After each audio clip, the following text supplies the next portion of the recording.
Hey everyone, it's your buddy back again with another exciting fanfic, which is what if Naruto left Konoha after betrayal and unlocked Rinnegan and Sharingan. If you enjoy this story, make sure to hit that like button and subscribe to the channel for more fanfics like this. Now, let's dive right into the fanfic. Naruto was staring at the plain white walls of the hospital room where he was laying.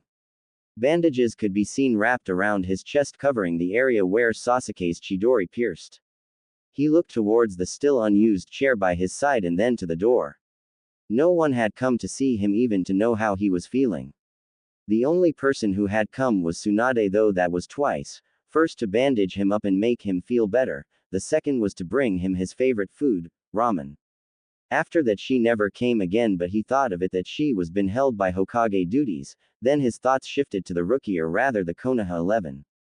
He gets that Kiba, Neji, Choji, Shikamaru and Lee were hurt and would need to rest, but what of the others? What about his team? Kakashi and Sakura must be disappointed in me, he thought as he sat up, though flinched from feeling the small sharp jolts of pain in his chest. He opened the window and jumped to the nearest roof. He didn't feel like facing anyone right now as he started jumping from building to building. He got to his apartment and saw Sakura waiting for him in front of his door. Hey Sakura-chan, I'm so sore. He never got to finish his words when he felt a sharp pain on his cheek. How dare you? You promised that you would bring him back, but you didn't. I should have known you can't keep a simple promise. Tsunade-sama should have just sent me in your place. I knew I was a more competent ninja than you, you baka. Just leave me alone, I don't want to see you in my life again. With that she ran crying. Naruto was still standing there with his head down when he heard a familiar voice. I'm so disappointed in you, Naruto, another reason why I chose to train Sasuke over you. Can't even complete the simplest of missions. I just came to tell you that you are no longer a part of Team 7. I'm so sorry, Kakashi-sensei, I tried my best, but when he looked up, Kakashi was no longer there. Naruto felt something within him snap as he entered his apartment. They all left me, they betrayed me. Sad, isn't it? A voice said in the dark. Naruto was shocked but got of it and hit the light switch on. There on his couch he saw a plant-like humanoid with a line running down its face, dividing it in two equal half, one half black and the other white. It also had yellow eyes and it was wearing a black cloak with red clouds on it. Hi, I'm White Zetsu, said the white part, and I'm Black Zetsu, said the black part. Naruto tried to put up a not confused face, though he failed miserably. Hello, who are you and what are you doing here? How did you get into my apartment? The door and windows were locked, and from the look of things my window doesn't look broken. We were sent to bring you to someone, the black part answered. Someone who you would want to meet. What makes you think that I would leave? Naruto replied. Just like I said, isn't it sad to see all who you trusted betray you? They all left you. They used you, and after they dumped you, what makes you think the villagers won't assemble together and try to kill you for not bringing back their precious Uchiha, or the pink-haired monkey won't look for ways to have revenge on you? Think about it. Black Zetsu replied. Who are you taking me to? Naruto asked. White Zetsu smiled and said, your grandfather, Uchiha Madara. Naruto, you are the nine-tailed demon fox. No one will ever recognize or love you. Now die. A man shouted as he threw the Fuma Shrunken in his hands to Naruto, that was dressed in an orange jumpsuit with a large scroll in his hands. Naruto looked up to see the Shrunken spinning towards him, but he was too shocked to move. He was the nine-tailed demon fox, so that was the reason for all the glares, the hatred, and the reason why people never let him into their shop or let him play with their kids, he thought with rage in his head. He just closed his eyes to accept his fate. Not like anyone was going to remember when he dies, except for old man Jiji and the Ichirakus, but Jiji was old and would soon die, and the Ichirakus would forget about after a few months. He waited for the pain but felt nothing but something warm running down his face. He opened his eyes to see his other academy sensei, Iruka Yumino, did I get his surname right, overshadowing him with blood running down his mouth to his chest, staining his Chunin jacket. Boom. Naruto apartment exploded. Guy, oblivious to the sound, thought it was his youthful flames. Yosh. I will run round Konoha 500 times on my hands. With that he skipped on his hands and started counting while running. 1, 2, 3. Anbu could be seen running to investigate the sound, hoping it wasn't another invasion, but all they found was already burning building as they missed the pair of eyes watching from the top of a building. Naruto started to run to meet Zetsu at the gates. Hokage Tower. Tsunade was in a battle against the enemy of all cages. An enemy that not even the S-ranked leaders could beat it, paperwork. Shizune had taken all her sake and the ones she even kept in her secret stash. Just one more and I'm free, she thought as she stamped the last paper. Yes, shouted as she put the last stamped paper away. Now I can rest. Hokage-sama. And Anbu said as he came in and knelt before her. Not too long ago there was an explosion of a residence building. Tsunade's eyes narrowed as she asked whose residence building. Genin Uzumaki Naruto's Hokage-sama and apparently has gone missing. What, take 2 squads of Anbu with you and search for him and get me Kakashi here. The Anbu operative nodded and shined away. Please Naruto, I hope Akatsuki hasn't gotten you, Tsunade thought with worry.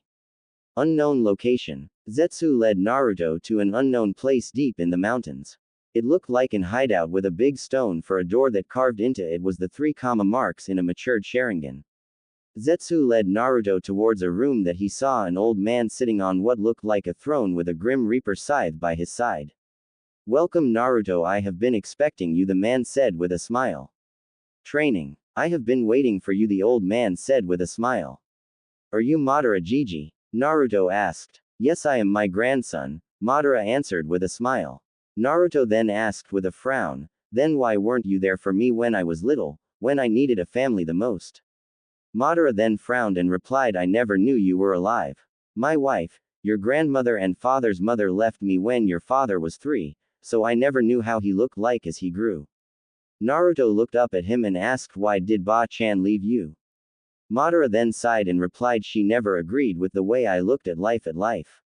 She always said that peace can be achieved through love, and no matter what, that pain will always exist no matter what I do to stop it. But wasn't she right? I mean, can't peace be achieved through love though pain will always exist? No, peace can never be achieved through love, and I am not talking about peace between villages, I'm also talking about peace within us humans, and with my plans no one will ever experience pain again. I will create a world where everyone's dream will come true. The shinobi nations will be united under one flag, and with my Moon Eye plans it will be possible. He was interrupted again by a Naruto who looked excited. Oh, can I be the one to draw our flag symbol? Can it be a bowl of steaming ramen with the Sharingan tomos on it, or 2 bowls of ramen with our names on it, or for goodness sake Naruto, stop interrupting me, and no, you are not designing our symbol or putting ramen on it. You can't even draw the hidden villages symbols, Naruto, you got an F. Naruto pouted and folded his hands. Naruto then got serious and asked if I am an Uchiha, then why do I have blonde hair? Because if I can remember at the academy we were taught all Uchiha had raven hair. Madara smiled and said, well, it's a trait from your Ba-chan. Well, could you tell me about my parents? Madara chuckled and said, I don't really know much about your mother and father. Though I'll tell you, your father was a hated man around the elemental nations, especially in Iwa and Kumo, because of he single-handedly killed most of their ninjas during the Third Shinobi War. You know him as the Yondaime Hokage, Namikaze Minato, or I'll just say Uchiha Minato, the man who sealed the Kyuubi in you. Naruto was torn within him. He was happy that he was the son of a powerful man and from a clan, and angry that it was his own father that sealed the Kyuubi in him. What about my mother? Your mother was not from Konoha. She was from Uzushio, though it was destroyed in the Second Shinobi War by a combination attack on it both by Iwa and Kumo. She was the only survivor due to the fact that she was in Konoha at that time. She and your father were in the academy together, though they became friends when he saved her from being kidnapped by a Kumo nin. I think that the basic information I know. The Sandaime Hokage should have told you. Well, he said he didn't know them, but why would he lie to me? That I do not know. Well, get ready for bed because your training starts tomorrow, and I promise you I won't go easy on you, Madara said with an evil smile that promised pain, lots of it, but Naruto was oblivious to it as he started shouting and jumping on the balls of his feet. Oh boy. Oh boy. Zetsu will show you to your room, Madara said as a white Zetsu came out of the ground and stood behind him. Naruto wanted to ask him how he did it but kept that for later due to him being tired from the day's activities. He yawned and said goodnight, Jiji, waving at Madara while following white Zetsu. You are not gonna tell him, black Zetsu said. I thought you wanted to make him have your revenge on Konoha, and what better way than telling him? Madara turned to face him and said, "Not now, Zetsu. I want him to first concentrate on his training, then at the end of the first year of his training I will tell him about Konoha and their despicable ways which will make him hate them more. He may not show it but I know he hates Konoha, I can see it in his eyes." Time skip 3 days later. Konoha Council Hall. Tsunade had a lot of tick marks on her face which showed she was really angry. The civilian council had called for a meeting yet for the past 30 minutes they have been doing nothing but arguing. "All right, that enough," she shouted as she banged her hands on her table while producing killer intent that though not much was enough to make the civilians whimper and the shinobi council flinch. The hidden Anbuto were getting uncomfortable as it felt like their breaths were being drawn from them, but exhaled a sigh of relief when she stopped. "Now can someone tell me why I was summoned here?" she said with anger in her voice. Not wanting to make Tsunade angry due to stories of how legendary her strength and temper was, a woman that had pink hair stood up and said, "Tsunade-sama, we are here to decide about the rank of the demon in the bingo book and the civilian council have decided on S rank." Tsunade then released another wave of killer intent though that one lasted for only a second. "Haruno-san, how dare you decide on a matter that demands a general meeting with the civilians? Try that again and I will put you and your co-civilians in jail. Now it will be a council meeting, we'll start with the elders, then the shinobi council. Danzo S rank. Homura A rank. Kaharu S rank. Hiyashi S rank. He had always disliked Naruto. Inochi A rank had no reason to hate him.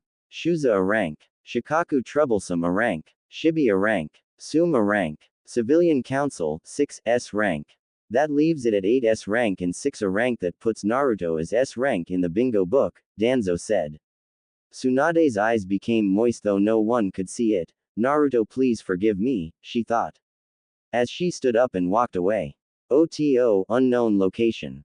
Orochimaru was overseeing Sasuke's training as he watched try to improve on the number of times he could use the Chidori.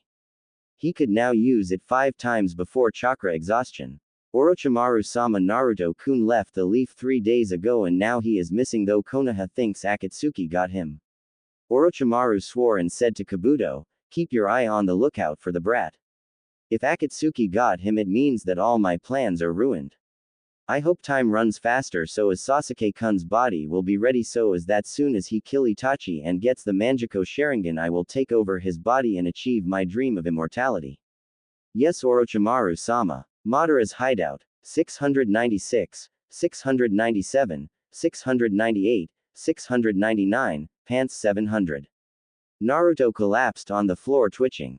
Madara, who was sitting on him meditating, opened an eye. "Why did you stop? You were supposed to do 1000 push-ups." Damn, Naruto swore this was supposed to be training not torture. "For an old gramps you sure are heavy," Naruto told him. Madara stood up and said, "For such childish exercise and you complain, what will you do when the real deal starts?" Naruto cried, "Anime tears childish exercises. He woke me up at 3 in the morning. What kind of human wakes up at 3? Had me do 100 laps around the hideout, which is about 30,000 meters according to Zetsu, 1,000 sit-ups and 2,500 squats, and now I have to complete this 1,000 push-ups and still have 2,000 pull-ups to do, and is now forbidden me from eating ramen, now forcing me to eat vegetables. Seriously, in my own opinion any food that is green is unhealthy and sick. Is he training me for some kind of muscle weight competition or what?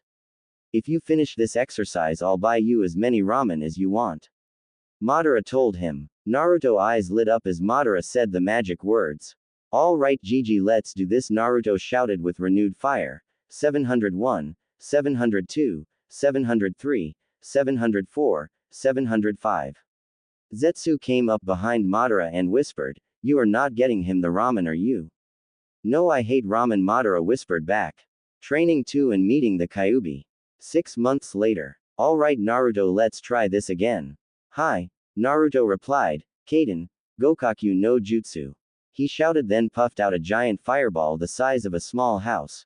"So how did I do, sensei?" Naruto asked Madara, who looked pleased. "Very good, Naruto. I'm impressed," he replied. So far Naruto had learned 2 fire jutsus so far, which were Kaden, Gokaku no Jutsu, fire style, Great Fireball Jutsu, and Kaden, Hosenka no Jutsu, fire style, Mythical Fire Phoenix technique, One Wind Jutsu, which was Futon. Datappa, Wind Style, Great Breakthrough, and 1 Earth Jutsu. Doden, Doryuden, Earth Style, Earth Dragon Projectile. Naruto had started learning elemental ninjutsu 5 months ago after Madara decided to check his elemental affinity. It was a shocker to Madara when he saw that Naruto had 3 natures, fire, wind and earth, and they were all primary. He then deduced that fire was from the Kyuubi, wind from his father and earth from his mother. Since then he had started training him in his elements, though they were offensive. "SOGG, are you going to teach me another awesome jutsu?" Naruto asked. "No, for now we will focus on your taijutsu training." Madara replied. "Taijutsu training? Amen, but you hit hard. Like really hard, sensei," Naruto said, remembering their first training session. "I almost died," Naruto thought while crying anime tears. Madara's sweat dropped and decided to make it interesting for Naruto. "Okay, let's make it an all-out spar. Ninjutsu can be used." "Yes," Naruto shouted as he pumped his hand in the air. "Let's do this," Naruto said with a grin as he got into a stance. Madara was the one who created it, though he didn't name it. Naruto had begged Madara to let him be the one who named it and was still looking for a good name for it. As the wind blew past, which signified for them to start, Naruto ran towards Madara at mid-Junin speed and started with a kick. Madara and Naruto were exchanging fists until Naruto saw it was getting nowhere and jumped back to get some space. He looked at Madara with his Sharingan activated as he flashed through some hand seals. "Kaden, Hosenka no Jutsu," shouted as he puffed out small fire balls towards Madara. Madara too flashed through some hand seals. "Sweden, Mizurappa," he shouted as he shot a stream of water towards the fireballs. The fireballs and water met halfway and hit each other, creating a small mist that covered both Madara and Naruto. Naruto tried to use his advanced hearing to try and hear Madara's footsteps. But he heard nothing. He then felt pain in his back as he flew out of the mist and crashed into a wall. "Damn, his fast, and this mist isn't doing me any good," Naruto thought as he flashed through some hand seals. "Futon, Daitoppa," he shouted as he blew out a big gust of wind that took away the mist, which revealed nothing. Madara wasn't there. "You are too slow," a voice said behind him. Naruto turned around to punch him but hit nothing but air. "As I said, you are too slow," Madara said as he was standing a few feet from him with his hands folded. "I'll show you who's slow, you old geezer," Naruto shouted as he whipped out a kunai. Being called slow was one thing, but being called slow by an old man like Madara who was about more than 100 years was another thing that gave Naruto's pride a huge hit. He flashed through some hand seals and shouted, "Kaden, Gokakyu no Jutsu," as a flashing giant fireball ran towards Madara. Madara flashed through his own seals at moderate speed and shouted, "Sweden, Mizurappa no Jutsu, water style, water pistol jutsu," as he shot out balls of water at the fireball, which created another small mist.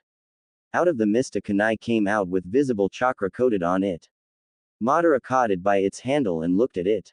"Nice, channeling wind chakra into your kunai to make it sharper." "Impressive, but not enough," Madara said as he threw the kunai back at Naruto and flashed through 3 hand seals, Kage Kunai Bunshin no Jutsu, as the kunai multiplied into 50. Naruto was already prepared and ran through some seals Futondaitoppa, as a gush of wind blew the kunai back at Madara. He dodged everything while staying on the same spot. Naruto rushed back at Madara and engaged him in taijutsu. He delivered a leg sweep, and while Madara jumped over it, he tried to hit him with an uppercut while he was in the air, but missed.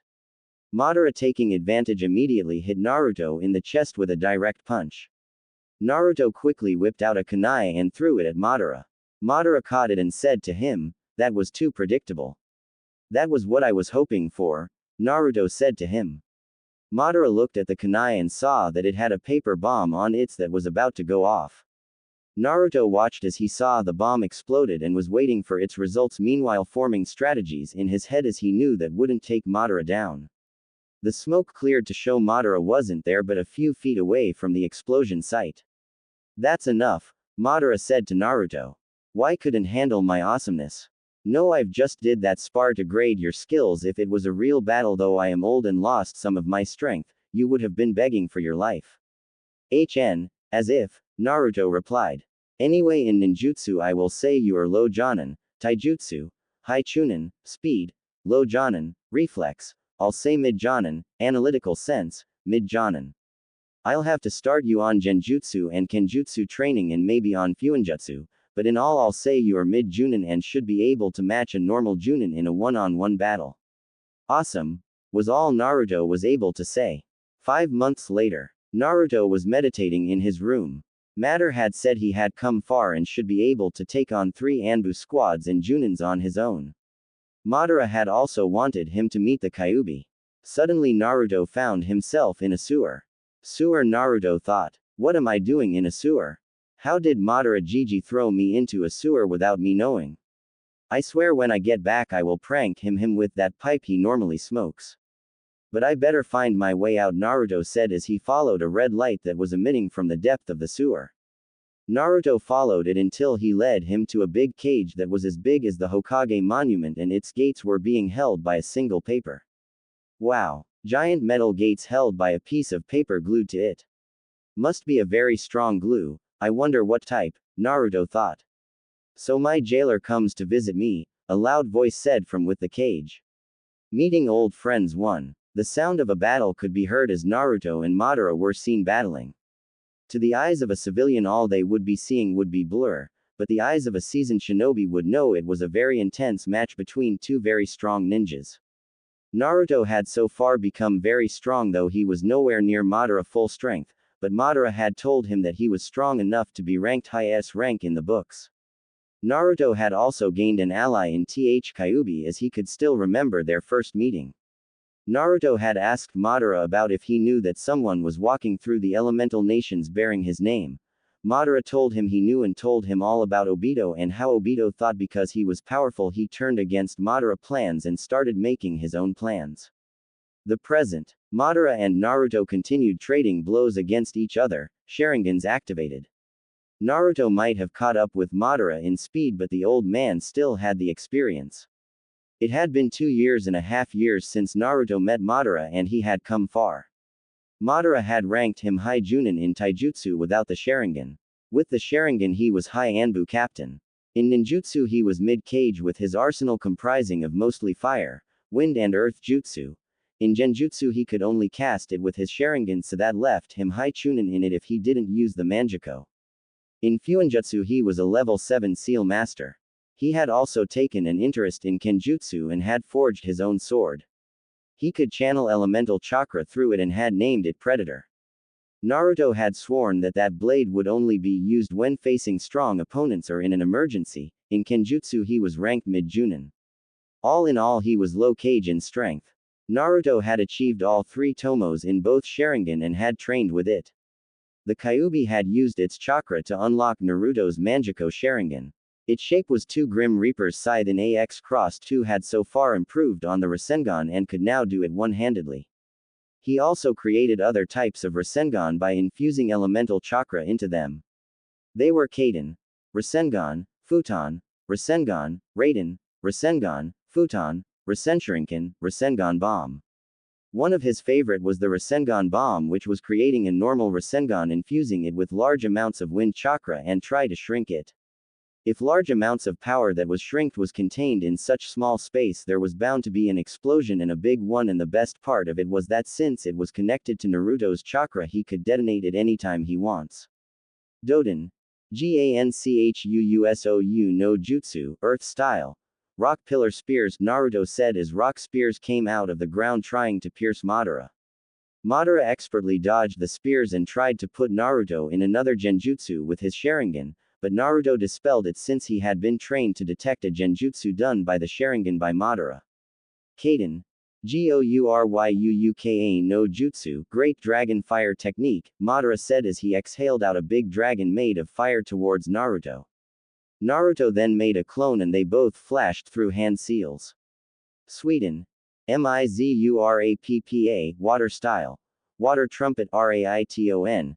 Kangekiha, Lightning Style. Inspirational Wave, they both shouted as the real Naruto spew out a wave of water and the clone combined the lightning with it as it flew towards Madara. Madara ran through hand seals at unhuman speed and shouted Doden. Doryuu Heki, Earth Style. Earth Wall, as a wall of earth rose and blocked the attack that the wall to got destroyed when they collided. Naruto whipped out a kunai and threw it at Madara and flashed through Hand Seal's kunai cage Bunshin no Jutsu as the kunai multiplied into 30 kunai. Madara quickly caught the first kunai that got to him and used it to block the others and dodged the remaining, his eyes never leaving Naruto. He soon felt a presence behind him as he turned to barely block a kick to the face from another Naruto. He jumped back and saw the Naruto he was watching before turn into smoke. Nice, he distracted me with the kunais and switched himself with a clone to launch a sneak attack on me. Naruto got into a stance which he finally named Tiger Claw, remember Madara made it. It was centered on speed, agility and counter. Naruto ran towards Madara and engaged him in taijutsu. They kept on throwing their fists at each other as Naruto attempted to give Madara a leg sweep, but Madara jumped over it and launched a right hook at him, but Naruto blocked it. He then looked at Madara in the eye and cast a genjutsu on him. Madara cancelled it and kicked at Naruto again. Naruto jumped back and flashed through Hand Seal's Kaden. Haste Kisho no Jutsu, Fire Style. Burning ash accumulation, he said as he exhaled a cloud of ash at Madara. When it got close, he gashed his teeth against each other and the ash sparked into a big bonfire. Madara was quick to counter with a water pistol jutsu which created a huge mist. Madara then felt a blade at his neck and saw Naruto looking at him with a smirk. Yield? Naruto asked him. Madara sighed and replied yield. Naruto kept his smirk and looked at Madara. If I was still in my prime, you wouldn't have beaten me, Madara said to Naruto. Naruto got a tick mark on his head as he shouted back in anger, what was that supposed to mean, you old geezer? Madara sighed as he went back to sit on his throne chair as Naruto dubbed it. Damn, I've been sighing a lot these days, Madara thought. He suddenly started coughing while holding his chest as if he was in pain. Naruto was at his side at once, trying to know what was happening to his grandfather. I fear my health is already failing due to how old I am. Madara said to Naruto. You are very old yet you still move faster than Hokage Gigi did. Naruto said back. Madara smiled and continued coughing. Naruto, I fear my time has come for me to die. Cough, but I want you to remember the plans for peace and all I have taught you. I, cough, don't want you to cry when I die, and Zetsu already knows to transfer my eyes to you so that you can gain the eternal Manjiko and won't be stopped by that despicable blindness. By then Naruto's eyes already showed signs of tears threatening to spill. With that Madara died. Naruto bowed his head and offered a quick prayer for Madara, after which he stood up refusing to cry. Madara told him not to and he will obey his wish. He then looked at Black Zetsu who was watching them. After I bury him you'll transfer his eyes and we begin his plans. Konohagakure, 6 months later. Sakura was walking down Konoha streets to the Hokage Tower where Tsunade had requested for her. She, Ino and Hinata had become medic nins under the tutelage of Tsunade, who started training them a few weeks after Naruto's disappearance. The entire Konoha 11 minus Naruto, Sasuke and Neji had become Chunins and Neji was a Junin. She was devastated when she went to Naruto's apartment to apologize to him only to hear he was gone. In 5 days 2 of her teammates were gone. Sak left for power while Naruto no one really knew why he had left. Some said he sent the Uchiha away and betrayed Konoha and left, while others said he was kidnapped by Akatsuki. Kakashi had gone back to Anbu duties in remorse after he discovered Naruto was his sensei's son. She could still remember when Tsunade called together the Konoha 11 and told the truth. Why Naruto was hated, his parentage and the Akatsuki. Hinata was also devastated when she heard Naruto left or was kidnapped. Jiraiya had spent the last few years searching the elemental nation for him. She snapped out of her thoughts when she saw she was at the door of the Hokage's office. She knocked twice and opened to see the rest of the now dubbed Rookie 7 and their senseis. She was surprised Kakashi was also there. She stood close to her comrades and nodded to them as a sign of greeting. Now Tsunade started speaking. I called you all here because of an emergency. 2 days ago word arrived that Suna was attacked by the Akatsuki and their cage was kidnapped. As you all know, Gaara contains the one-tailed Shukaku and I fear Akatsuki is already on the move. So you will all prepare and leave in the next 2 hours. Hi, Hokage-sama, they all chorused and left. Naruto, please be alright, she thought as she looked at a picture on her table that was taken when Jiraiya and Naruto were returning to Konoha with her. Few hours later, the rookie team got to Suna, where on their way they encountered Tamari. There they found out that Kankuro had fought Sasori of the Red Sands and was poisoned. Sakura managed to extract it and create an antidote for it, after which they got a lead on the Akatsuki's hideout and left with the old lady that said she was Sasori's grandmother. They won't encounter Itachi and Kisame. Now they were in front of a boulder that had 5 seals on it. They ripped it off and Sakura smashed the boulder, gaining entrance. There they saw a non-moving Gaara and 3 Akatsuki members, 2 of which they identified as Deidara and Sasori. The third member face was still covered with his hat. Gasp! Naruto-kun, Hinata asked with her Byakugan activated. Naruto? That's Naruto. It can't be. Naruto has been gone for almost 3 years and there's no way he would join the Akatsuki when they want to kill him, were the thoughts floating in the Konoha shinobi's head. Despite the tense situation, the figure remained still as he stood in between the grinning Deidara, who had been looking for subjects to test his new arts on, and a still-moving Sasori who had a still face, but looking deep into it you could see bloodlust. Naruto-kun, is that you? Hinata asked with hope in her voice as she tried to take a step forward but was held back by Kiba, who looked at her with a frown that had disappointment in it. I can't believe you, Hinata. How will Naruto of all people join the Akatsuki when he knows they are looking for him, since he is a Jinchuuriki and they are the Akatsuki, a bunch of S-rank criminals who knows the kind of genjutsu they know that it can deceive the Byakugan, and they might have hanged into Naruto to throw us of our game. The Konoha shinobi accepted Kiba's explanation as the truth and got ready for battle as they dropped into their fighting stances. The 3 Akatsuki members looked at each other, silently communicating before running towards them, with Deidara taking Choji, Kakashi and Kiba, Sasori taking Sakura, Ino, his grandmother who said her name was Chio and trained Sasori in puppetry, and Shino, while Naruto took Hinata, Kurani, Shikamaru and Asuma. Deidara formed a bird out of his clay and flew away with the 3 shinobis not far behind. Naruto took his opponent to the open while Sasori battled inside the hideout. Deidara fight. Deidara kept on throwing down white clay balls as he continued flying. Kiba, who tried to perform a fang over fang, narrowly escaped as he was hit by the balls that had started exploding after he started his jutsu. Kakashi, who was jumping in the trees, whipped out 3 kunais with exploding tags wrapped around the and threw it to counter as they exploded in the air. Deidara looked down with a grin and said out loud, "No matter how much you try, you are no match for AR." Deidara stopped as he felt something heavy landing on his bird. Deidara looked and saw it was Choji.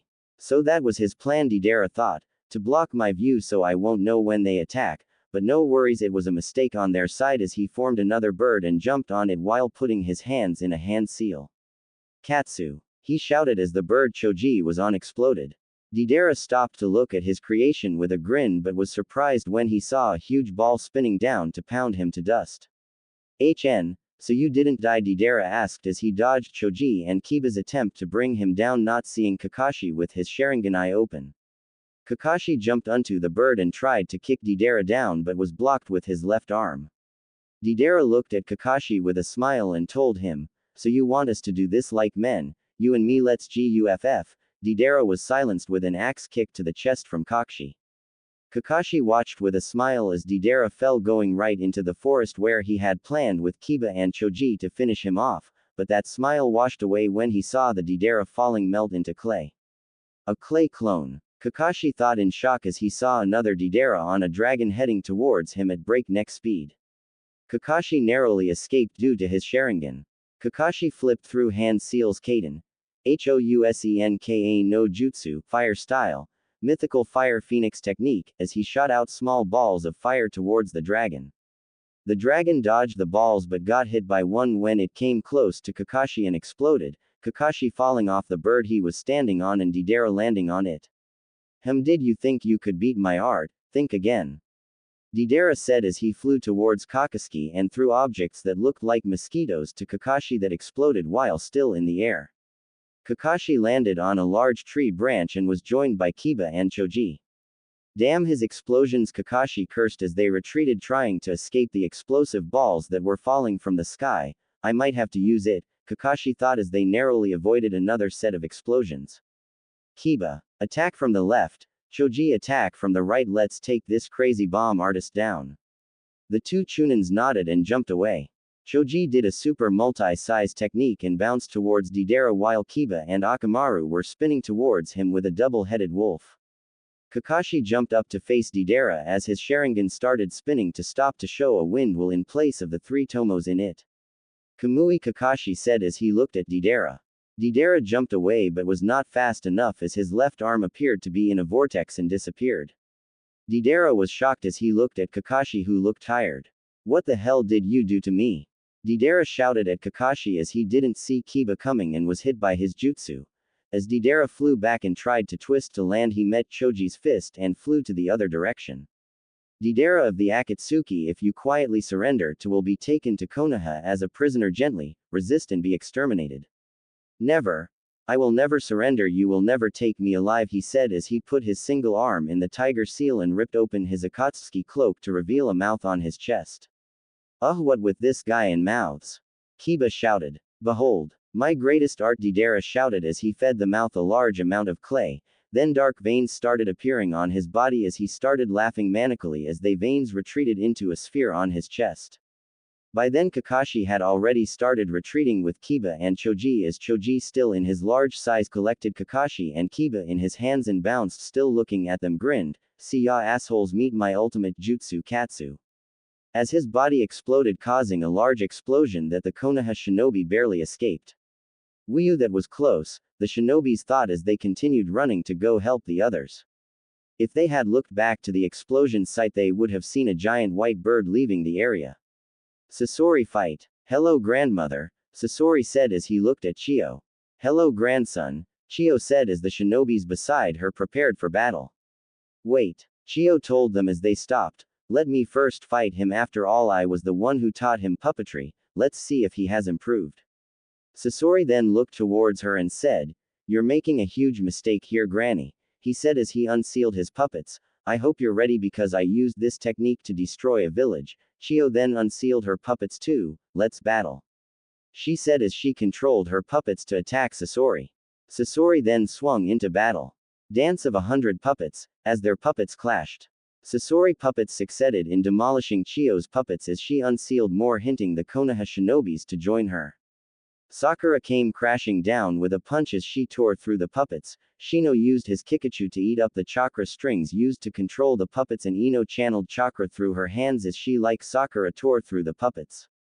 Soon after, all that remained were just broken wood and metal.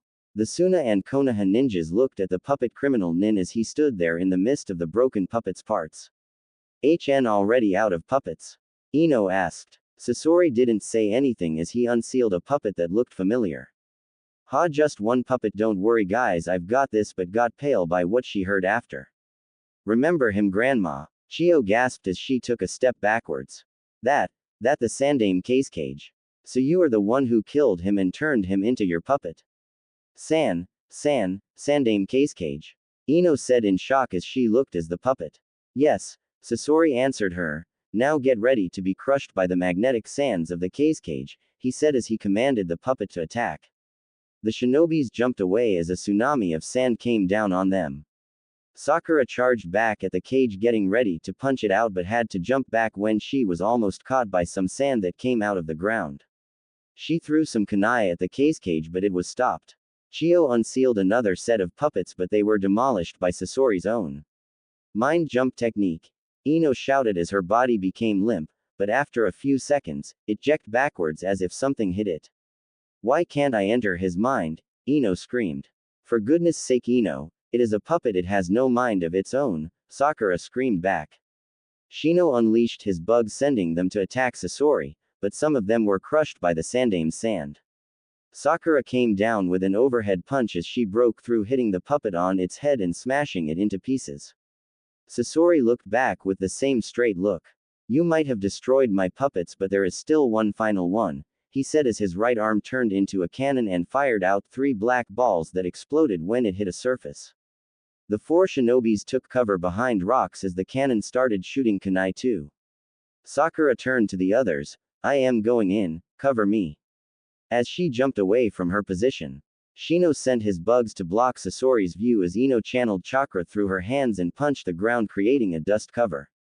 Sakura jumped up as Chiyo unsealed her last batch of puppets that she sent in as a distraction, but Sasori saw through their attacks. He destroyed Chiyo's puppets and used a flamethrower to stop Sakura.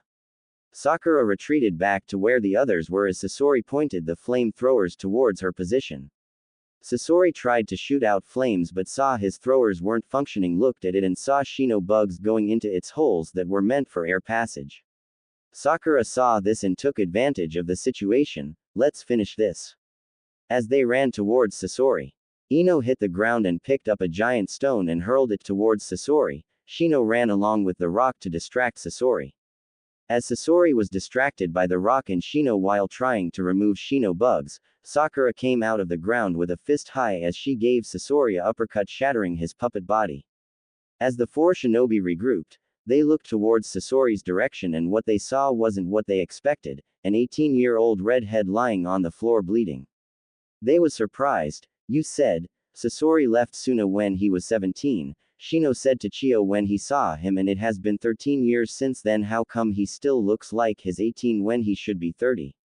Chiyo looked back at him and replied, he was always fascinated by the workings of a puppet and always wanted to see what more they could do. He must have gotten a way to turn himself to a puppet, she said. None of them saw Sasori standing up as he rushed at them, aiming at Chiyo. Sakura threw a side glance, caught him running at them and tried to retaliate but wasn't fast enough, but due to her training with Tsunade she managed to strike a blow to his heart area. Sasori fell back as he coughed out blood. Looks like this is my end. You gave me a deadly hit to the heart, you were too late, the boy is dead, and with that Sasori died. The four shinobi left Sasori as they ran towards Gaara's location. They left too quick or else they would have witnessed Sasori's body turn blackish-brown in skin complexion.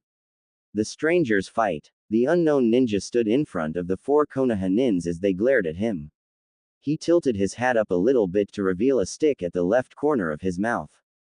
He spat it out to reveal it was an already finished dango stick. Who are you? Asuma asked. My, already tense. You can call me Daisuke, he replied.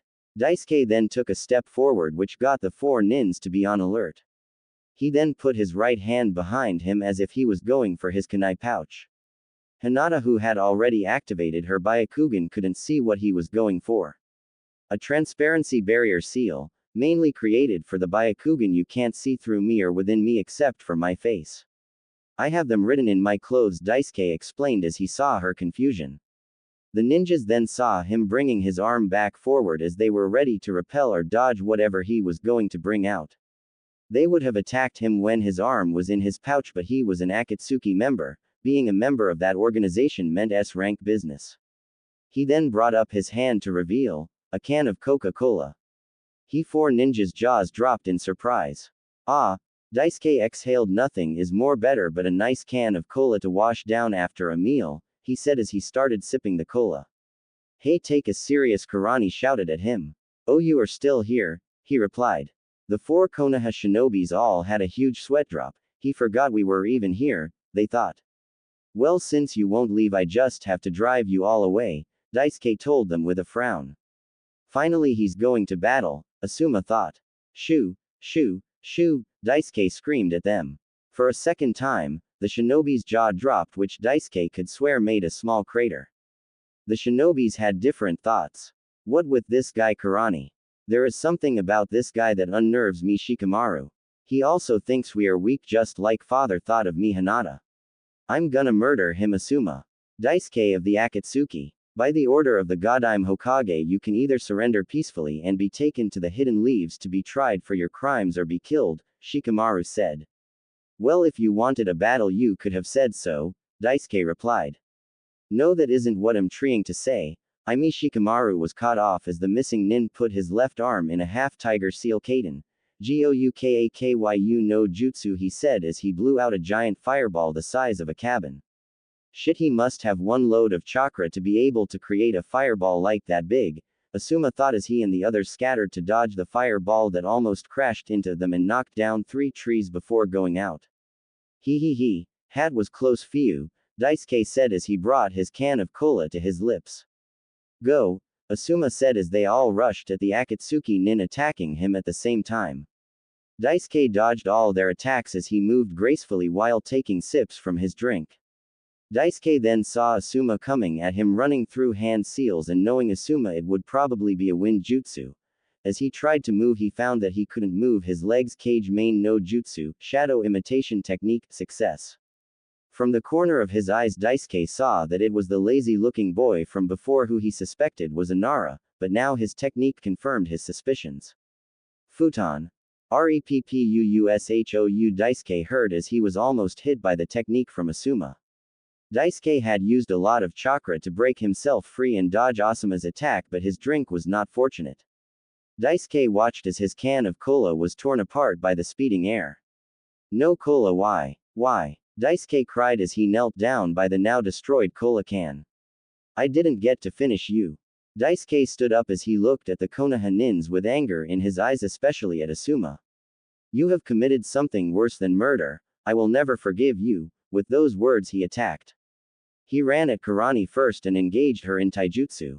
He did a leg sweep, but Karani jumped over it, then he flipped over her as he got behind her and started attacking her with series of punches and kicks that Karani could barely follow.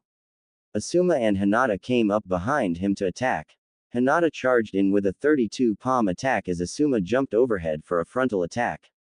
By the time Hinata stopped, she saw Karani only groaning in pain. Then she realized that Daisuke had substituted with Karani to take his hits. She looked back to his Daisuke, who waved at her. Asuma then ran at him. This is for my girlfriend, he said as he tried to use his trench knives to slash Daisuke across the chest. Daisuke dodged as he turned back to kick Asuma in the chest, and, this is for my cola, he said as Asuma skipped away like a stone. Hinata and Shikamaru attacked at the same time. Kage Kyubi Shibari no Jutsu, shadow neck bind technique, Shikamaru said as a shadow rose out of the ground and grabbed Daisuke's neck. Hinata now, Shikamaru said as Hinata charged in and delivered another 32 palms. Shikamaru released Daisuke as they were planning to take him in alive. Daisuke grunted in pain and turned into smoke, revealing to be a clone. He was a clone, Shikamaru and Hinata thought in shock. Kaden. Ryuuka no Jutsu, Daisuke said as he dropped out of the trees and breathed out a large dragon made of fire at the nins. Hinata got in front of Shikamaru. Kaden, she said as she started spinning, blocking the flames. Daisuke used the opportunity and delivered 2 blows to the stomachs of both nins. Both Shikamaru and Hinata fell to the ground. As Daisuke walked towards them, he was then surrounded by the remaining Konoha nins who had finished their fights with an alive Gaara and a dead Chiyo. Stay back, Kakashi called as he put his hands down to form his infamous Rankiri technique. You are coming with us. Daisuke watched as Asuma and the others stood back up and took their stances. My, I'm gonna have to leave. With that he whipped out another can of coke from nowhere and body flickered away. He got away, Karani said as they relaxed. Shit. Asuma swore. What Asuma? Kakashi asked as everyone looked at Asuma. Asuma looked at the spot Daisuke was standing. That son of a bitch had another can. With that everyone's sweat dropped, including Shino. The Konoha shinobis had safely gotten back to Konoha after they had rescued Gaara, who was brought back to life by Chiyo, who did a kinjutsu that brought him back to life, exchanging her life for his. The 3 teams were now standing before Tsunade giving their report. So you managed to kill 2 Akatsuki members and 1 escaped. Tsunade escaped. Yes, Hokage-sama, replied Kakashi, who was the leader of the group. So what is the name of this said criminal and what do you know about him? Tsunade asked. He said his name was Daisuke, though we don't know where he's from, Karani replied. Tsunade brought out a book and stated, flipping through it. Can you describe him? Tsunade asked. He has blonde hair with blue eyes, has a thing for drinking cola and might be a fire elemental user, that's all we know. Hinata said. Tsunade continued flipping through the pages of the book, which confused the ninjas. Hokage-sama, I don't mean to be rude, but what are you doing? Shikamaru asked, voicing out everyone's thoughts. I'm looking for this Daisuke of a person in the bingo book. Oh, why? Asuma asked. Because everyone in the Akatsuki is in the bingo book except for their leader, who we just know is called Pain, nothing else. It's like a tradition. You can't join Akatsuki if you just want to join unless they recognize your talent and have a need for you or you did something to make you an S-rank criminal. Tsunade had finished going through the book. He's not in here, so that means he joined by option, or that means he is dangerous. But he ought to have come from a village, even if it is not part of the 5 great one, at least one that is a shinobi one for him to have gotten shinobi training. Shino said. Nope. Not in here, Tsunade replied. Shikamaru then looked at Hinata, who looked like she was in deep thought. Hinata, why weren't you able to spot Daisuke when he moved? Hinata then looked at Shikamaru. I think Daisuke is like Kurani-sensei, only better. I think he is a genjutsu master. Tsunade looked at Hinata as she remembered a visit she had from Jiraiya earlier that day. You guys, I have bad news. Jiraiya dropped by earlier this morning to give me a very bad news, Tsunade said. There's no more sake available in Konoha and the neighboring villages. Damn, my bad luck horoscope just had to be right, Kakashi said as he started sweating grievously. No, that isn't it, and why do you need a bad luck horoscope? What is even a bad luck horoscope? Tsunade replied back in confusion. Don't worry, Tsunade-sama. Kakashi said, relief evident on his face as he had wanted to go soak himself in sake after the mission they just had and maybe see if he could hit a girl for the night. Naruto Uzumaki is dead, Tsunade said as she heard 2 gasps. What?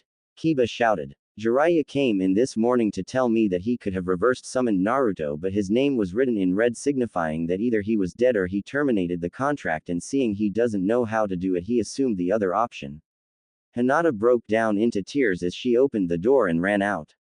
Damn greater bad luck horoscope, Kakashi swore. You have 2 of them, Kurani asked. What did the first say? Asuma asked. There will be sake shortage for the next 3 days in your village and neighboring villages, Kakashi answered. And the other? Kiba said as the others looked at him. You will receive a tragic news today. Kakashi finished. Tsunade exhaled and pressed down a button on her desk. Shizune, please bring 4 bottles of sake, she said as she removed her finger from the button after she was done. Shizune stepped in and fidgeted as she looked at Tsunade. Tsunade-sama, the brewery stopped producing sake as of yesterday as they didn't have enough workers to keep up with the high constant demand for sake from Konoha, so there is no sake in Konoha or its neighboring village. Shizune said. In the distant everyone could hear a thundering unknown place. Daisuke sat on a rock in the main Akatsuki hideout devouring his 7th bowl of ramen as other bowls yet to be eaten were by his side waiting for their destined demise. Son of a bitch stole my wallet. Hey, Naruto heard as he looked up to see Deidara, Sasori and Konan approaching him. Deidara had his full attention into a book which he recognized as Icha. Konan was scrolling at him because of his shameless attitude, and Sasori was just Sasori. Naruto stood up to meet them, finishing his last bowl. Hey guys, successful mission or what? Deidara did not say anything but brought his face closer to his book, making Konan scroll enlarge. Sasori looked at Naruto as he said. I didn't get enough time to make them appreciate my art, he said with a frown. Naruto looked at them as he remembered when he joined the Akatsuki. Since then, let's just say Pain never wanted another member, least they turn out to be like Naruto. Kenkazu too didn't like Naruto because he wasted precious money on soggy noodles. Naruto looked at Deidara as he continued to read his book. Naruto ripped the book out of his hands and looked at it, flipping through pages. Konan, thinking he was another pervert, growled at him. Hey, my book. Deidara yelled at Naruto. Naruto, finishing the last page, closed it and kicked Deidara in what defines him as a man. Deidara let out a girlish scream as he crumbled to the ground. You pervert, I hate perverts, he yelled at him and tossed the book at Deidara, who had anime tears pouring out of his eyes. Naruto then turned and left. Finally, a male who isn't a pervert around here, Konan sighed in relief. I'm not a pervert, Sasori said. Yee, that because I think you're gay, Konan replied. What? Was I lying? Konan asked as she turned to face Sasori. Yes, I am not gay, Sasori relied, pointing his finger at her. Well, that's none of my concern. I was on my way to tell Naruto, the only non-pervert in our group, about his new mission until I saw you guys. What about Pain? Is he a pervert? Sasori asked. Konan said nothing as she started walking away. She had a suspicion that Pain was a pervert as she normally heard Tendo Pain reading something to Nagato in his office and heard perverted giggles later. What she never knew was that Naruto used his Sharingan to memorize the book as he flipped through the pages. Of course she never knew he had it. Orochimaru hideout. Orochimaru and Kabuto overlooked Sasuke training from a veranda as they watched as Sasuke tear through an army of sound nins as he channeled lightning chakra through his ninjutsu. Orochimaru-sama, do you think Sasuke is ready? It will soon be time for you to change bodies and he is still yet to unlock the Mangekyou Sharingan and you know you can't achieve your dream without it. He said as he looked at Orochimaru who had a devious smirk. I still have 4 months till it's time for the transfer ritual, I'll think of something. Orochimaru replied. They turned just in time to see Sasuke finish the last nin. They started walking towards Sasuke who turned to look at them. Hehe Sasuke-kun, you look stronger than you were 3 years ago. Sasuke didn't say anything as he clenched his fists and looked at them. I feel stronger though not sure if strong enough to kill him, I need more power, he thought. I will be in my room if you need me, and with that Sasuke walked away. Orochimaru-sama, don't you think Sasuke can betray you? Kabuto asked. No, Sasuke can't. If he does I will just put him on a leash like the pet he is. Orochimaru-sama has been too proud underestimating Sasuke's abilities. I better have an ace in case things get ugly, he thought as he stared at Orochimaru's retreating form. Akatsuki hideout. Naruto-san. Naruto turned to see Konan walking to catch up with him. Yes, what is it Konan-chan? Naruto asked Konan who had already caught up with him. Pain-sama wants to entrust an important mission to you, Konan replied. And what will this mission be? Naruto asked. Konan looked at Naruto as she held out a scroll. Unknown location. Naruto walked into a room as he watched Kenkazu count bills of Ryo, an open briefcase half filled with money, the other half on the table in front of him. Yo Kenkazu, Naruto said with a smile. Kenkazu looked up to see Naruto as a frown. What do you want, brat? Though already knowing what Naruto wanted. You know the usual. Kenkazu then grumbled and tossed Naruto a few bills. Naruto counted them and frowned. This isn't enough and you know that, Naruto said to Kenkazu who didn't reply but continued counting his money. I took up the issue with Pain-sama and he decided that you only get 2 bowls of ramen a day, Kenkazu finally replied a few seconds later. Naruto then frowned. Fine, I can't go to the stand with this amount so I will just order. I am going to make Naruto universe improved in technology so there will be telephones though the old kinds, and with that he left. Time skip. Kenkazu walked through the Akatsuki hideout as he walked towards Pain's office. He stopped when he saw Konan walking towards him with a sheet of paper that had a few words and numbers written on them with a look that said OMG. Konan stopped in front of him and handed him the paper. Kenkazu glanced at it and gained an horrified look as if he had been told that banks and bounty offices were being closed. What? Akatsuki meeting room. Naruto looked up as he saw Kenkazu come in with enough killer intent that would make Hatake Kakashi wet his pants.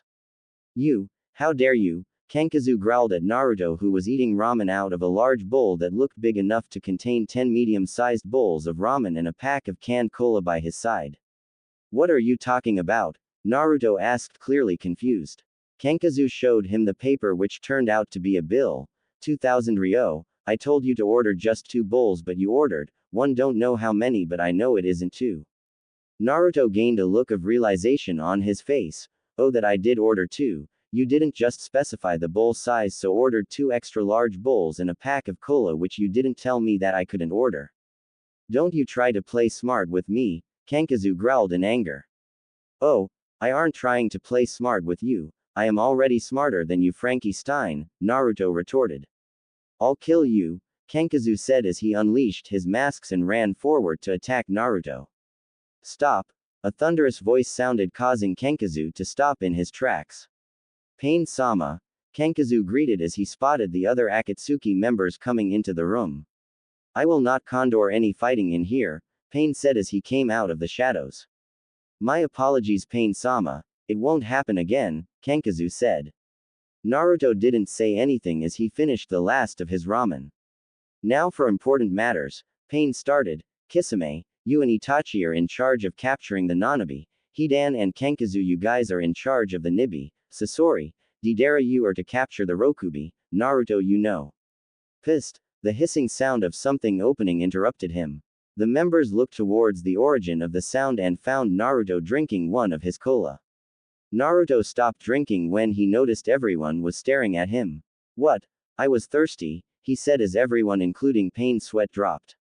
Naruto dropped down from the trees as he thought what he read about the scroll of eons known to contain a fabled technique left by the Sage of Six Paths said to contain the technique the sage used to seal the Jubi within himself. If Pain or Obito needs the technique that means that they are planning to become the Jubi's Jinchuriki, he thought as he trekked to waterfall opening a can of cola and taking a sip from it. Konoha. Tsunade looked at the dubbed Konoha 10 and their senseis as they stood at ease before her and Jiraiya. As you all know the Junin exams are next week and has been held at the Waterfall Village so you leave today, but there is a mission that you will use the exams as a cover for, Tsunade said. What is the mission Tsunade-sama? Hinata asked. Jiraiya stepped forward. To find the scroll of eons, he replied. What this stone of eons? Kurani asked. The scroll of eons, said to contain the most powerful jutsu of the Sage of Six Paths. Jiraiya answered again. Wait, his real? Kiba asked. I thought he was just a fairy tale. No, he is real. What is this technique? Kakashi asked with curiosity. It contains the technique the sage used to seal the Jubi within himself. Wait, there's a Jubi. Choji. Yes, and it comprises of all the tailed beasts. It was the one that gave birth to the Biju, Jiraiya answered. Damn, something stronger than the Kyubi, Shikamaru swore. So we are to go for the Junin exams but use it as a cover to look for the scroll, Hinata said. Yes. But shouldn't we tell the Waterfall Village in case they know where it is? Shino asked. No, the Waterfall Village wouldn't let it out and they might kick you out of their village. The Waterfall Village might be a shinobi village but it doesn't have the resources to defend itself if 2S rank shinobis like the Akatsuki were to attack it. That's why it is a minor shinobi village, Tsunade replied. Now you guys are to depart in an hour and good luck and OU will be accompanied by Suna Shinobi Tamari. Hi Tsunade-sama. And with that they left leaving Tsunade and Jiraiya alone in the office. UGHH, I hate being Hokage, Tsunade groaned. It isn't going to be so bad now, Jiraiya said. I guess you are right with the Junin exams the council will have more things to worry about than making requests after all they do want power, Tsunade said nodding her head. Tsunade-sama this came in this afternoon, Shizune said as she walked into Tsunade's office carrying a mountain load of paperwork. She closed the door behind her and dropped the papers on Tsunade's table and walked out. Jiraiya and Tsunade looked horrified as they swore they heard the table crack.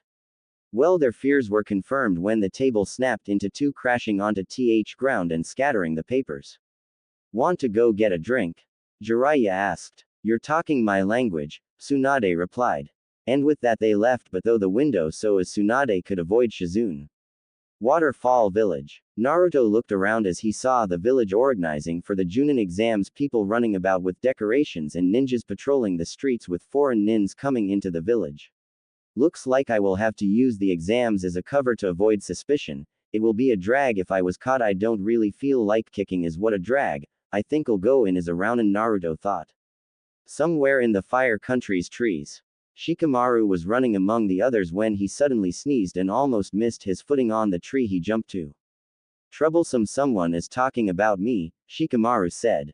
I told you not to sleep in the rain but you said it's too troublesome to walk back in cause the door is too far away, Tamari retorted at him. Waterfall Village. Naruto was walking among the civilians looking for any clues to the scroll when. That scent, it can't be, no way. And he started running forward with people staring at him like he was crazy. Ramen! Naruto screamed in delight as found a ramen stand and hurried to get a seat. Naruto looked around to see Yu was also there and saw only a girl who looked like she was in her teens and had mint-colored hair and neon-colored eyes who was eating alone and looked to be sad. Naruto ordered and sat next to her. Hey, you look like you could use someone to talk to, Naruto said to her. The girl looked shocked as if she had never expected him to talk to her. Why are you talking to me? The girl asked. Why shouldn't I not talk to you as I didn't like you've done anything to me? If he is talking to me for no reason, then he isn't from the village. He must be one of the shinobis participating in the Junin exams. Since he doesn't know me, it would feel nice to talk to someone. I'm sorry about that. I'm Fu, the girl said. Daisuke Kenpachi, Naruto said. Hey kid, I sense the seven tails chakra in her. She should be its Jinchuriki. Hey Kurama, you're awake. You've been asleep for the past 4 months. I was starting to think you were dead. What? I can't. I am a demon, for goodness sake. That means I'm a goddamn immortal. Whatever. Naruto replied. Fu looked at Naruto, who seemed to be in some kind of trance. What's he thinking about? She thought. You know you still have to master your Sharingan. You've only learned Tsukiyomi and Amaterasu, and you know if you want to trash Obito in a battle of Mangekyo, you need to master Susanoo and Kamui. Right now you can barely take on pain even with my chakra, since you've only mastered 4 tails. Sigh. I know Kurama, but troublesome. Naruto cut off Kyuubi and looked at Fu, who was staring at him. Fu saw Naruto had caught her staring at him and she blushed. What's with her? Why's her face red? Isn't being a Jinchuriki supposed to not let you get sick? Naruto thought in confusion. So you drink Coke? Naruto asked as he brought out 2 cans of cola from nowhere. Is that all he has to say? Fu thought. A giant sweat dropped behind her head. No, I don't like Western drinks with high sugar content, Fu answered. Well, your loss, though a certain doctor told me taking cola before battle promises a 100% success. Huh? Doctor? Who? Fu asked in confusion. Guess. Naruto told her with a smirk. Tsunade of the Sannin. Fu asked, hoping she was right. No. Guess again, Naruto said, the same smirk on his face. I don't know, just tell me. After all, Western drinks are expensive in this part of the world, so no one really takes it. Naruto looked at her with his fox-like grin. Me. Fu's sweat dropped at his answered. Well, see you later, Fu, Naruto said as he stood up and left. Fu looked at where Naruto sat and sweat dropped as she saw 2 stacks of ram bowls, both stacks threatening to fall, and 3 cans of cola by its side. Fu moved her stool to the left and thought. How did he eat that much without me noticing? Konoha Shinobis. The ninjas just arrived at the gate as they saw other village shinobis entering the village, some giving them dirty looks like the Earth Nins. Well, I think we should first check into our hotel, then we go check out the village, look for clues to the scroll, and if we see any Akatsuki members we call for backup. Understood. Hi. The Leaf Shinobis were checked into one of the best hotels in the Waterfall Village. Kakashi brought them into the boys' room and around a map on the table in TH room. They recognized it as the drawing of the Waterfall Village. After all, they were made to study most of the village's maps in the academy. We go in 3 groups, 5 in 2, 1 and 3 in the last. Each group will have 2 trackers, a heavy hitter, a medic, and one who will cover the medic in case we meet the Akatsuki. Group A will cover the west and north side, while Group B will take the east and south side. Be back by sunset. Group C, that is me, Asuma and Karani, will go to the restaurant where the Junin senseis are eating to snoop for information. Kakashi said. Why can't I be part of the Group C? Choji asked. No, Choji, remember you are bad at information gathering when it is always close to a food place, Asuma said. No, I'm not, Choji retorted. Is that true? Asuma asked. Ha. That was good memory, Choji said with drool pouring out his mouth. No, it wasn't. We failed the mission and you were admitted in the hospital for indigestion. The foods you ate had to be plunged out of your stomach, Ino yelled. Whatever, it's his tummy, not ours. Move out, Kakashi said. Group A was Hinata, Kiba, Shikamaru, Tenten and Rock Lee. Group B was Shino, Choji, Ino, Neji and Sakura. They all headed out together but left in different directions when they got out. Group A. The members of Group A walked down the street as Hinata used her Byakugan to spot for hidden openings in the village. Instead of us just walking around, why not check the library for the scroll? Asked Rock Lee. You are saying, do we even know how this scroll looks like? I mean, it could be a myth, Kiba said. Yee. If the scroll contained that much power, wouldn't the sage have destroyed it? Tenten. Hinata, what are you thinking about? Shikamaru asked as he looked at Hinata, who looked like she was in deep thought. Just thinking about the sage hiding it, or what about if he buried it in one of this buildings were built on the spot? What do we do? Hinata asked. Wait, you mean you've seen it? Kiba asked. No, just asking, she said. If it comes to that, we will have to ask the senseis, Shikamaru said. Group B went to the museum to check on their information on the Sage of Six Paths. As they were going through it, Neji stumbled on a scroll that was hidden in one of the jars that were there. Hey guys, I found something, Neji said as the others gathered around him. Shino checked if anyone was looking as Neji put his hand into the jar to get the scroll. All right, it's a scroll, but is it what we are looking for? Asked Sakura. Neji opened it to see. What? It's empty. An empty scroll in a museum must be something. Let's get it back to the senseis, Ino said. At the library, the members of Group A searched through the library, mostly the part that dealt with history. Anyone who saw them thought they were interested in their village history. Damn, this place is big, almost as huge as Konoha's library. What am I saying? I've never been there, Kiba said. Hinata went towards the maps and drawings part of the library looking for a map that she could use for moving round the village. She picked a scroll and as she drew it out, another dusty old-looking scroll fell out. She picked it up and kept it back before opening the map. She took but kept it back. Apparently the map dated back 50 years. As she turned to leave, she stopped and looked at where she kept the old scroll that fell. She looked around and saw all the scrolls were old-looking. That meant she was where they kept old scrolls. Using her Byakugan, she looked at the scrolls and found none of them looked as old as the one she saw. She then took it and opened it, but what she saw wasn't what she expected. Guys, I found something, she called out. Luckily no one heard her. They all gathered around as she read what she saw. Deep where the battle of fate happened. Where men will sought and perish. Where the odd-numbered forces of this world was born. And nature taketh it course. There you will find what conquereth the avatar of hatred and vengeance. It's like a poetry, Tenten said. I hate poetry, Kiba said. We should take this scroll back. No doubt the others found something, Shikamaru said. They left quickly, not spotting the red eyes with comma-like marks in it narrowing at them. Scroll of Eons 2 and Exposeds. 5 days ago, Orochimaru's study. People who knew Orochimaru knew he was a scientist, and as such he needed to always research, and to research you need books, but the amount of piles of books that mainly dealt with the tailed beast and their creator was fascinating. Orochimaru was also a collector by heart, so he collects old artifacts, but mainly what he knows will benefit him either in that present situation or in the future. So him having a book that was written by Asura Otosuke, the first son of the Sage of Six Paths, on the battle and its aftermath between his father and the 10-tailed beast wasn't surprising to most people. It took a while, but I finally managed to gather enough information on it, Orochimaru said to himself. Knock. And with that Sasuke and Kabuto entered to meet Orochimaru, who had one of those smirks that said, yes, I finally got it. You sent for us, Orochimaru-sama, Kabuto said. Yes. Indeed I did, Orochimaru replied. I finally found a way to get my revenge on Konoha, and it might be dangerous, but I'm 65% sure it will work. Well, good for you, but I've got no grudge with Konoha, so I don't see why I should waste my energy and chakra fighting them, Sasuke said with arms crossed in boredom. Well, Sasuke-kun, don't you want to taste your strength against your former comrades and see their level compared to yours?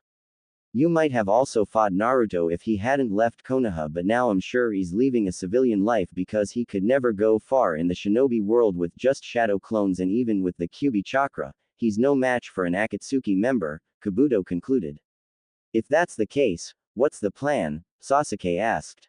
Well, I've been researching on a scroll called Scroll of Eons for 10 years now, and it was until 4 years ago I found a book written by the sage's son that I gotta break through. So what's this scroll about and where is it, Orochimaru-sama? Kabuto asked. The sage's ultimate sealing technique, and it is located in Waterfall Village, though I don't know where, Orochimaru answered. Though there is one fall. What is it? Sasuke. Now. A red-colored blade flew through the air. As it traveled, part of the red dropped off it, revealing it to be the crimson life force of someone as it flew through a man garbed in Taki Chunin uniform. Damn. How did this happen? Naruto thought. To your positions, team, as I call your names. Hi. A KUSA Nin replied. The Proter called the names as everyone replied. Hinata Hyuga. Hi. Shisui Karaki. Hi. Daisuke Inoue. Daisuke Inoue. Where the hell is your teammate? The proctor said as he turned to the both of them. He said he wants to get some stuff that will guarantee his survival, not that it will if he is that weak, Shisui said with a scroll. They waited for 15 minutes and everyone could surely see that the proctor was starting to get pissed off. 5 more minutes and he isn't here, you are disqualified, he said to the both of them. 4 minutes and 29 seconds later. That's it, you are grunt. Everyone turned to see Naruto was pulling a huge sack behind him as he walked towards them, and by the look of things it was heavy. Hey guys, he waved at Hinata and Shisui. Where have you been? The proctor screamed at him. Getting suppliers. After all, if I and my team are going to survive, especially THSE bloodthirsty demons, we need suppliers, Naruto said as he lifted it onto his back. I won't bother asking what's in the sack. Okay, everyone set. Go, he shouted as all the teams ran into the deadly forest. Team HSD, I'll call them that for now when they are together, ran a few meters and stopped to plan their move. Alright, we SIPPPP. A loud noise interrupted Shisui as he and Hina turned to see Naruto drinking from a can of cola. Ha! Naruto exhaled in relief as he tossed away the already empty can and bought out another. Cola never lets me down. His teammates watched as he gulped down the second one, then Hinata looked like she remembered something.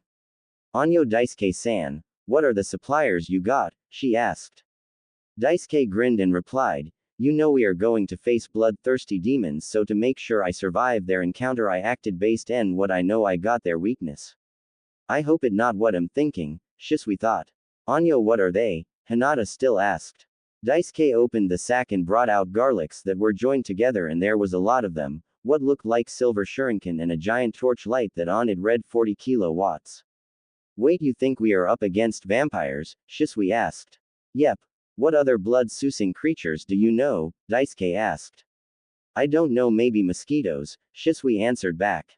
That why I prepared, as I said I'm not going to die, there might be a nest of vampire mosquitoes in here, so I bought a pack of garlic-scented insecticide.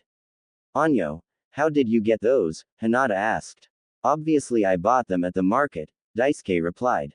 Idiot, she's talking about the insecticide. We all know there's nothing like a garlic-scented one. Oh, there is. Apparently I saw this old guy that makes insecticides and stuff, and he made a lot of garlic-scented ones because he thinks that there are some mosquitoes that are vampires in disguise. That is why some of them take a lot blood than normal. It was then they smelled a foul odor. Oh, what is that? Shisui asked. Oh, it's the garlics I told the guy the first bought the super spicy ones. After all, if they are super spicy they work faster, Daisuke replied. Anyo, Daisuke-san, you still have more suppliers in your bag. What are they? Hinata asked. Oh, this is backup, Daisuke said as he brought out cups of ramen. This is garlic and chicken flavor, and due to its name you wouldn't expect it to be sweet, but it just is a small hint of garlic and lots of chicken, though to a vampire that's enough to do justice, Daisuke said. Nazne shouted out the last and pumped his hand and unfortunately dropping the cup, making it fall and spill on the ground. No. Daisuke screamed as he knelt before the spilled noodles. I'm doomed. How many years of my life has been soused away? A month, year, or probably my entire life. With that he broke into anime tears. Come on as whole, let's get moving, and with that they left. Hidden in the trees, a team of Kumo Nin who had seen this had huge sweat drops with thoughts that said, WTF. Nightfall. Team HSD settled to camp under a tree. So far so good, they hadn't come across any monstrous creatures or vampires. As they watched the fire burn, Daisuke took out a garlic and threw it into the fire. Wait, I thought you need it to protect yourself, Shisui asked. Yep, I am protecting myself. As the fire burns the garlic, it makes the garlic release its toxic smell, scaring anything with a nature that says vampire. They could hear rushing in the woods as twigs snapped. See, that means I was right, Daisuke said as he threw in another two. Daisuke was half right, and that was about the fire releasing the garlic scent, but he was wrong about two things. The scent wasn't toxic, neither did it drive the creatures away, rather it was the opposite. As Shisui watched the fire, he threw in another garlic as it had been silent for the past 2 hours, was starting to believe Daisuke's theory, but all of a suddenly it became deadly quiet. Even the birds that were the source of little noises he had been hearing stopped, as if they were quieted by something or someone.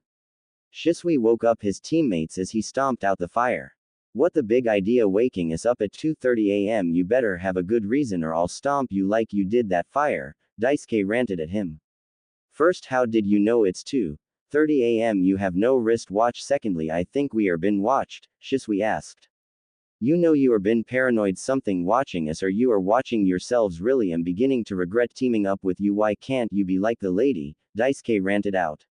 I'm being paranoid. You're the one who kept preaching about vampires and getting killed. You know what, if we ever encounter one, I'm throwing you towards them, or if we don't, I'll send them your house address, Shisui retorted in anger. Gasp.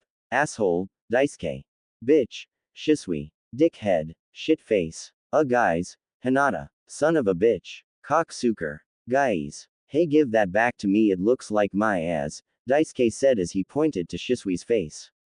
That's not what your mum said before she made out with it, Shisui retorted. Why you? Daisuke said as he moved to attack Shisui. You guys. Hinata screamed. Yes, hottie, Daisuke said as they turned to her. Behind you, Hinata said. Daisuke and Shisui turned, and what they saw was something you will see in only in books: a giant orc with a club, and behind him were 4 others. I'm sorry, Daisuke pleaded as he knelt before them. I wouldn't have insulted him if I knew he was related to you guys. Yes, father, please forgive grandfather, Shisui said as he also knelt before them. Ha ha ha, he finally confessed, ha ha ha, but he stopped laughing as Shisui's last words came back into play. Please forgive grandfather. Hey, what are you trying to say? That I'm a family member, you monkey, Daisuke. Oh yeah, if I was part of your family then I would have been adopted, because clearly I didn't gain the looks of the family, Shisui. Well, that's not what I heard when I saw your mom sussing its DK, Daisuke retorted. Guys, please stop arguing and pay attention, Hinata pleaded. By now even the group of orcs now had sweat drops as they watched the puny humans fight. Blood, need blood, the smallest of the orcs, as his eye glowed red. That alone was enough to make shut Daisuke up and shiver in his boots, thinking, damn vampire orcs. It was then that hell got loose. The orcs ran towards them as Team HSD got into their various stances. Shisui ran towards them, and when he got close he jumped forward. While in the midair he cupped his mouth, fire style, grand firefall sweep, and with that he exhaled out the largest firestream that Hinata had seen. It looked like lava, though it was like the dragon fire she saw in the movies. The stream, just like its name, spat out from Shisui, who was in the air like a waterfall, and poured over the orcs like when it forms its river. You could hear the orcs' screams in the inferno. Their screams were loud and painful that Shisui stopped, whether from pity for the orcs or he was out of chakra for the technique no one knew, but Daisuke was not ready to have his blood taken. Wind style. Wind from the mountain gods, as a small tornado rose in the midst of the fire, creating a bigger inferno. The orcs' screams continued as the fire raged. Daisuke watched with a smile of safety and accomplishment as his teammates looked at him with a look that, crazy. After a while the fire stopped and Daisuke's smile turned upside down as the orcs he tried to turn to barbecue stood in there grunting in anger, its eyesight on Shisui as he was the one they saw attack them. FKU, Daisuke told them as he gave his middle finger to the one in the middle. Run, and with that let's just say that if Daisuke was alive in the Third Ninja War, the 2 seconds the yellow flash used to decimate the IWA shinobis would have been reduced to 1 or maybe less.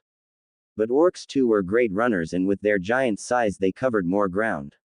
1 orc ran after Shisui while the remaining 2 went after Hinata and Daisuke. Daisuke, seeing Hinata could no keep up with his amazingly speed, picked her up and sonic dashed towards the trees. He landed on the tree branch. He turned to face the approaching orcs, brought out a garlic and put it in his mouth and spat it out with a fireball jutsu towards the incoming orc. The orc ate the fireball along with the garlic and Daisuke was dumbfounded. What, he ate it? How is that possible? Vampires or anything of a vampire nature hates garlics, he said as he grabbed Hinata by the shoulders and shook her. No, Daisuke-kun, they are orcs, and according to legends orcs eat men, so that means they also take in their blood. It must have gotten added to it. They are not vampires, they are just strongly carnivores. Hinata said. Oh okay, Daisuke said with a dumbfounded look. Hinata looked at Daisuke. I have a plan, we can use it to escape. Daisuke nodded as he and Hinata jumped to avoid the incoming hit. It easy, I believe the orcs are attracted by garlic, so if we use the garlic scent and spread it around, the orcs would be confused on which scent to follow. Daisuke nodded and gave half of the remaining garlics to Hinata and they separated to spread it around. Soon after they met up under a tree, the garlics getting burnt in different parts of the forest. The orcs, not knowing which scent to follow, retreated. Pui, that was a close one, Daisuke said. Let's look for Shisui-san, Hinata suggested. Daisuke nodded and they left. They found Shisui sitting under a tree, his shirt off as he was soaking wet over a fire. They all sat down to rest. Naruto all started referring to him by his true name, then brought out the last instant ramen he kept. He had burnt the rest while having a dying wish in his heart. Wait, Daisuke-kun, that doesn't happen to be a garlic-flavored ramen? Hinata asked.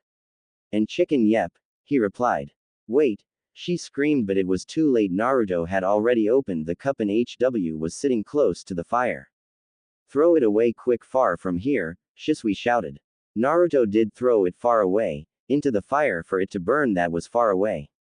You a-hole, do you know what you've done? Shisui shouted at him. You asked me to throw it far away, and since I didn't know how far I could throw it, what better way than to boom? Daisuke was interrupted as an orc broke through the trees, and funny enough it was the same Daisuke gave the middle finger. They all knew because of the bump on its head. Roarr, he roared at them. Ha! Daisuke screamed as he ran into the forest, and funny enough the orc followed him, not seeing Hinata or Shisui, and poor Daisuke was in trouble because he had sprayed garlic insecticide on himself to ward off vampire mosquitoes. Should we go after him? Hinata asked, clearly tired. Nah, he will be fine. Someone who is able to use that type of wind jutsu can take care of himself, Shisui said, also sincerely tired. Help me. A scream echoed through the forests and roarr followed, letting anyone who heard it pray for them victim's soul.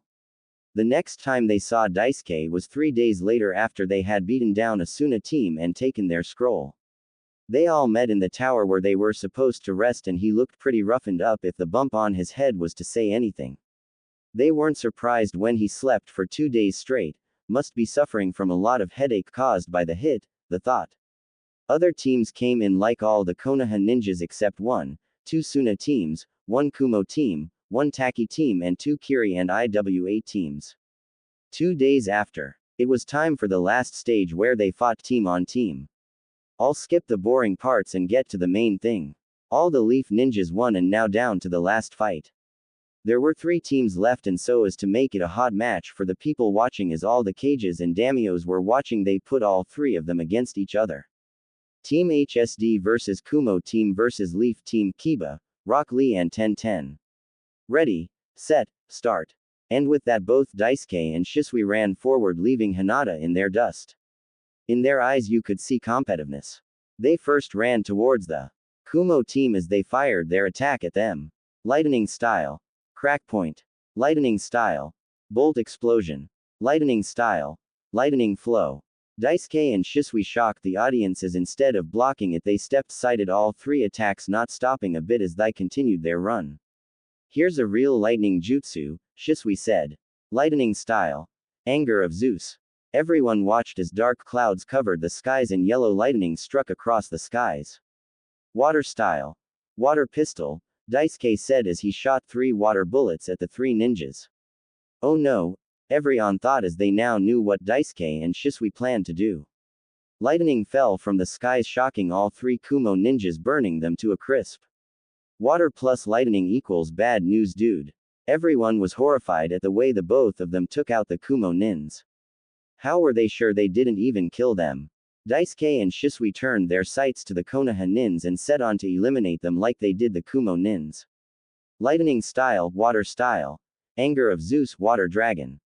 As both attack came down in slow motion, the Konoha nins, who were still in shock of what happened, were too slow to react, but Hinata was faster. She appeared in front of the Konoha nins and 100 wind gale palm, using it to deflect the attack. Is this the way you betray teammates not from Konoha? Shisui asked. I'm sorry, I can't just let you kill my comrades, Hinata apologized. Daisuke and Shisui nodded at each other and ran towards the Konoha ninjas, both of them bearing their swords.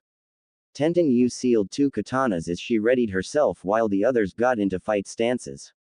As Daisuke got close, he whispered, 8 cardinal attack, and 7 shadow clones plus him surrounded Kiba, Dancing Mantis Queen, and with that the 8 of them spun around Kiba and round kicked him, sending him into the wall, which bounced him back as the Naruto's delivered series of kicks that gave Kiba series of bouncing back towards his opponents, which was strange because the walls which was supposed to have been smashed through by Kiba were still intact.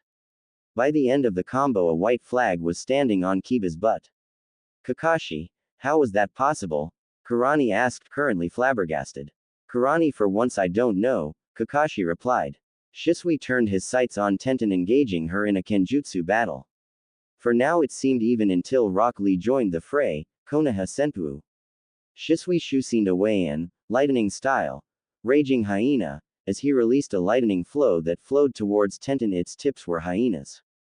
Damn, he planned that. He might have figured that Tenten was a weapon user and used lightning on her, and with all that metal in her pockets I pray she doesn't actually smell like panda, Kakashi sighed. Rock Lee appeared behind Tenten and grabbed her just in time before the lightning hit her, though he wasn't lucky, as before Left Soul could leave the ground it was electrocuted. Aarruggh, Lee grunted in pain as he landed away, with Tenten watching Shisui as he stood there with a smirk like he was playing with them. You're in my field of divination, 8 trigrams 60 palms, Hinata said as she appeared behind Shisui and tried to attack him, but, bam, Naruto appeared in front of her and kicked her away. Looks like she hasn't changed, Naruto thought. Yep, still the same shy girl who would go into danger for the sake of her friends. You know she got that from you. Kyuubi said. I know girl, not now, Naruto whined. The Leaf Nin regrouped and attacked together except Kiba, who had been taken off the field, and Shisui ran towards them. White, Naruto, who was going to be in the middle of the clash, screamed.